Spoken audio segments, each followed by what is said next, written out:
In the name of the Father, and of the Son, and of the Holy Spirit. Amen.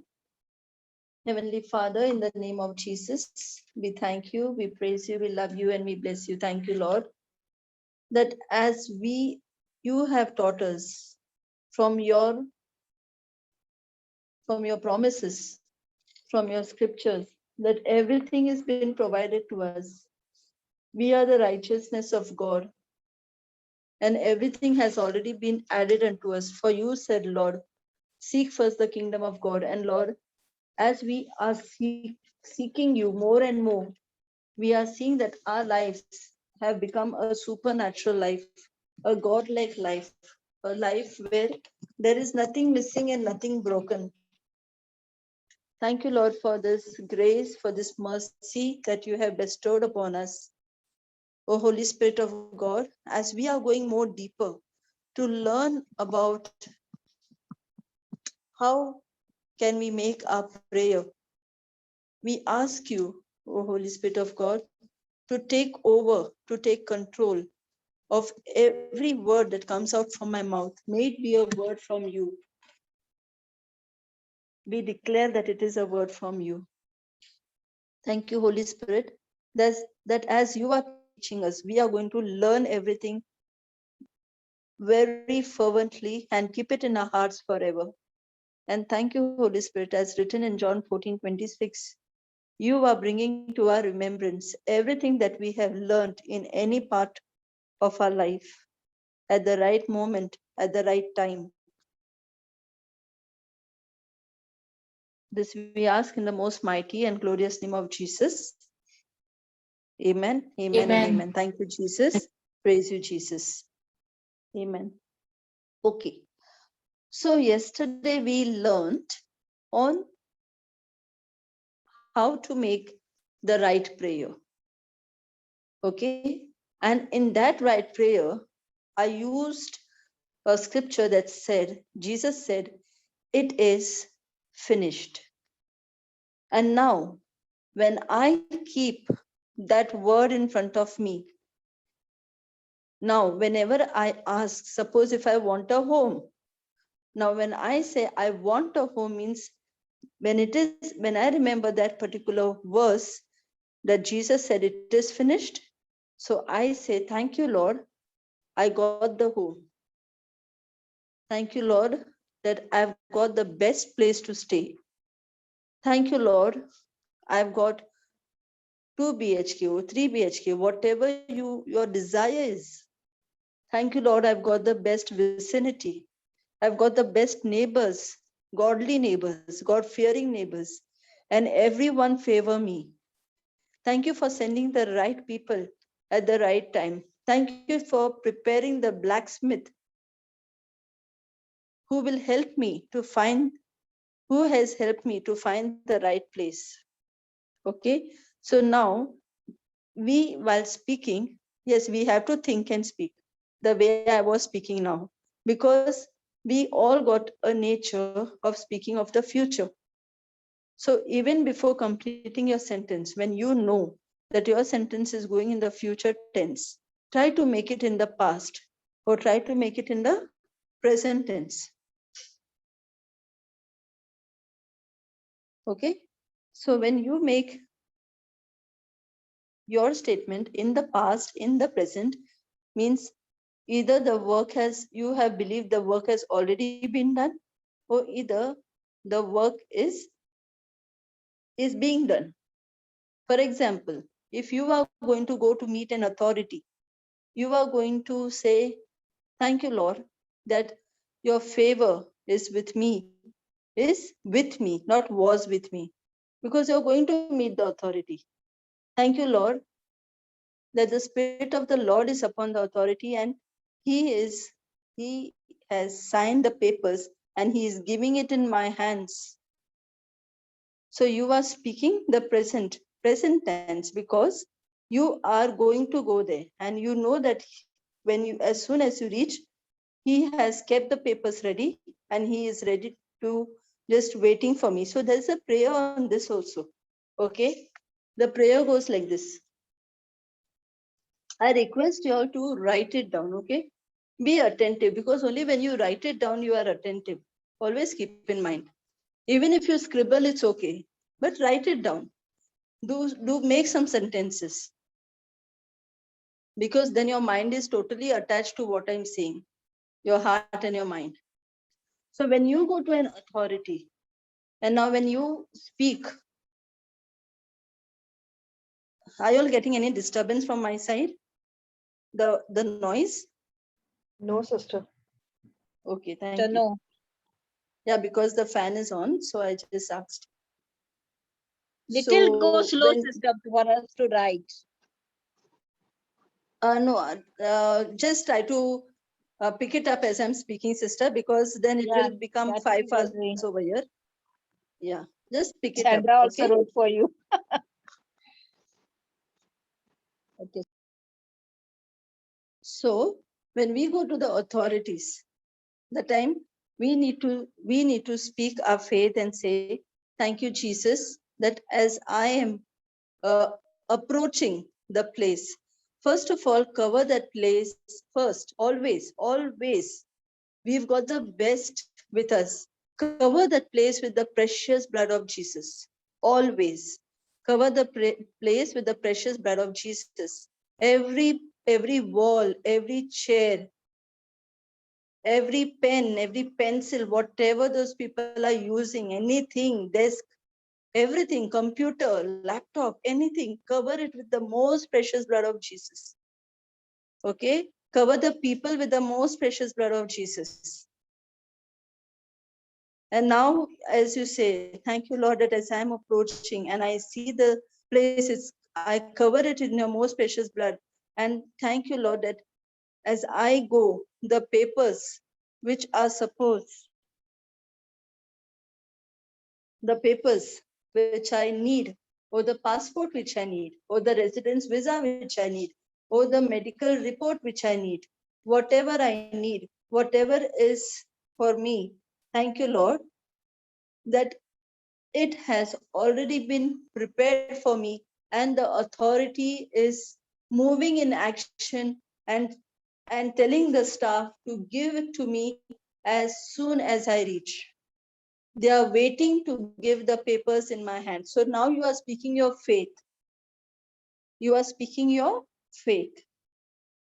Okay. And one more scripture, Matthew 10:20. Matthew 10:20 says, the Spirit of my Father speaks through me. So now, when you say that, you are confessing that, thank you, Lord, as I speak, it is not me who's speaking to the authorities, but the Spirit of my Father is speaking to the authorities.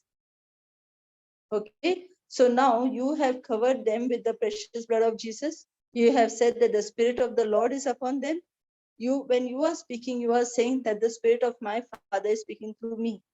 Okay, and now I am the righteousness of the Lord, and the wisdom of God is formed within me.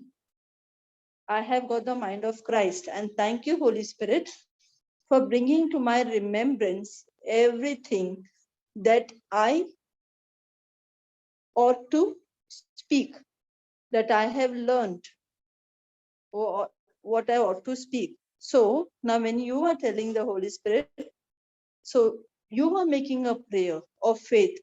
And now when you have made a prayer of faith, you are sticking to that prayer of faith. You know what you have prayed. Okay. I had undergone the same situation when I had gone to an authority.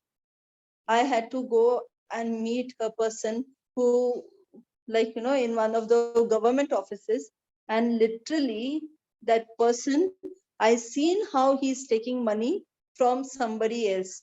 I literally could see, and that money was not in 200 and 300, it was 10 or 20 thousands, just because he ordered something online from abroad. And now because he ordered something online, he is saying you have to pay the duty free, you have to give us for what you ordered and all. And now that person, he has paid money for that particular product, plus now he is paying equal money for to give this officer here. Okay, Now, in front of me, this person is operating. I'm sitting right there. Now, when I was sitting right there, and you know what? One more, I had gone with a very nice dress also, because I was at office. I was at my workplace. From there only, I got a call that a parcel is come. You need to come and see us. So I couldn't even wear a normal dress. I wore a very good dress, you know. And then I went with that same dress to the office. But that did not that did not strike me. That did not come into my head also. I just, for me, it was an office dress. And I went. So when I went and I seen all this, and now I said, Lord, thank you, Jesus. Thank you, Lord. The Spirit of the Lord is upon this person, this authority, and God's favor is upon me. Thank you, Jesus, that the money, what you have enabled me to earn, is not going to go in the kingdom of darkness, Lord, but the same money which you made me earn, which is yours, Lord, I'm only a steward of that money. That money is going to come to your kingdom. I'm going to use the same money to help someone else, but not let that money go in the kingdom of darkness. And thank you, Holy Spirit of God, for you are in control of everything. Okay, now this was my prayer. Now, when that person started speaking to me, first of all, as I opened my mouth, he got annoyed. You know why? I did not know the local language. I'm in Bangalore, right? The local language over here is Kannada. So I did not know it. So he started like, well, come over here and, y'all don't know the language, y'all don't respect the language, this, that. And I'm just calling on the Holy Spirit. Okay. I just said, Holy Spirit, I thank you that he's a nice person. And thank you, Holy Spirit, that my parcel is coming to me. Okay. And I'm not showing anything on my face.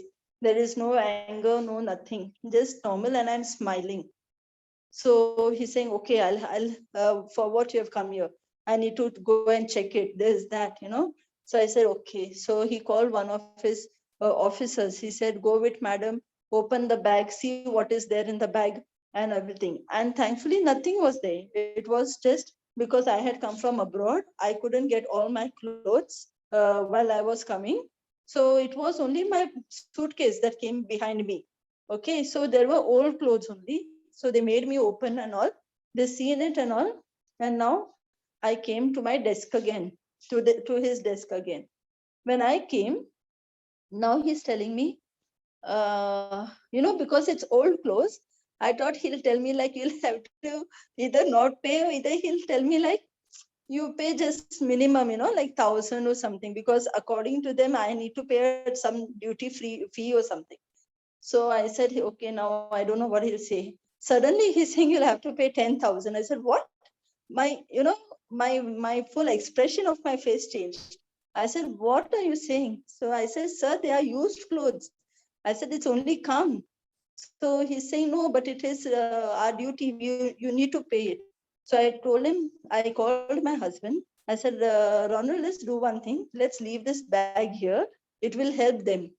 Let them only, use this clothes for something, some, they may be having some poor people. Let the bag go. I don't want it. So he said, why are you saying like that? I said, because that same clothes, if I go and purchase here, I'm going to get the same thing in for new. So my husband spoke to him in his language. Okay. And then when he spoke, I don't know what they spoke. To tell you all very frankly, I don't know what they spoke, but I was only calling on the Holy Spirit. And yes, when he kept down the line, now the person told me, fill this form. So he gave me a form to fill. I filled it up and all. And now, you know what he asked me? He said, how much money you have? So I said, I removed my purse out. I said, sir, I have only this. Only this means only 200 rupees came out of my purse. And I removed that purse. I tried to, I removed that 200 and I'm now approaching, okay, my hands. He's saying, no, because you know what happened? The cameras are there all around. So he's saying, no, I don't want, keep it, you know. And he said, go take your bag and go. I was so joyful. I said, Jesus, thank you so much that, you know, whatever, because I seen how he was behaving with the other person, okay? I seen his attitude. I seen it, how he was actually dealing with him in their language. The body language spoke. So I was so happy. I came out of there without giving one penny. And I was so joyful. And I told my husband, I said, he asked me how much money I have and all. I said, showed him that I got only this. And because I guess the cameras are there or whatever, but he said, no, I don't want. And he just told me, keep it first, keep it inside. So I said, I kept it inside. And he said, okay, you can take your bag and go. So he's saying, my husband got surprised. He said, really? He didn't take anything from you? I said, no, he didn't take anything from me. I said, the favor of my God is upon me. Though I removed that, but I told the Lord, I don't want my money to go in the kingdom of darkness. And even before I could, approach or whatever, he himself said, no, I don't want it. Okay. So this is how. So at the right moment, we need to pray the right prayers. We should know what to pray. Okay. Don't pray in a future tense. Don't pray like, Lord, let him give me the, for example, this is an example. Let him give me the bag. No, thank you, Lord, that you have moved him and he is giving me he has already made the decision to give me the bag. So you need to speak like that. Speak to your spirit. We are spirit beings. We can speak in our spirit. Okay. And that spirit who is operating through him is in control of us. Always remember, because your spirit, my spirit is attached to the spirit of God. Your spirit and my spirit we are spirit beings. We are one with the Father. We are one in spirit. Remember that. So when we are one in spirit with the Father, with the Son and the Holy Spirit, now we have total control and authority over that spirit who comes against us. Remember this. Many people, like if they want to get their work done and all, don't speak against the person, because the person has nothing to do with you. Nothing at all. The person has nothing to do with you. Get that very much settled in your heart.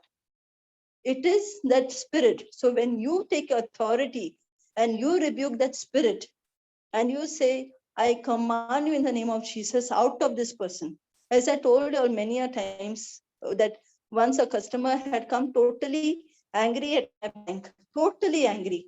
And he was only blasting the staff. The moment I allowed him, because I thought maybe a fault from the staff end. But the staff was telling him, no, it's not like that. It's like this.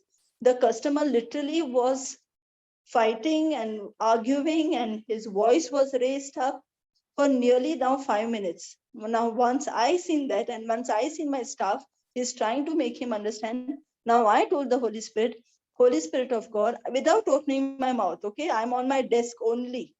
I said, Holy Spirit of God, there is, please take control, as there is a disturbance in this customer's heart. Whatever spirit is disturbing him, I take control, and I in authority, I speak to that spirit and command that spirit to go and fall in the sea. And thank you, Holy Spirit of God, you have taken control now.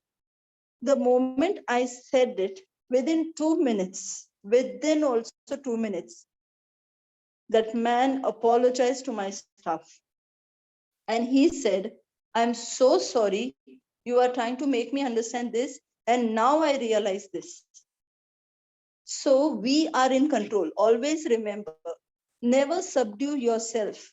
The Goliath is under your feet always.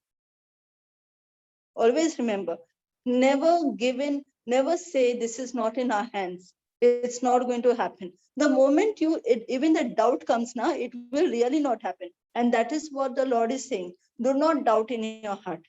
See, if the mouth speaks one and if the heart speaks something else, means you are double-minded. The Bible speaks about double-minded people. The Bible speaks about wavering people. People who are double-minded, people who are wavering.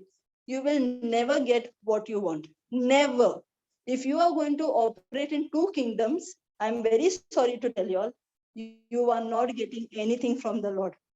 Don't think that you can operate in the kingdom of darkness and you can get everything from the light. Never. You will not get. So know what you are thinking. Know what you are speaking. Know your heart. If you are stubborn on your God, be stubborn enough. Be adamant enough.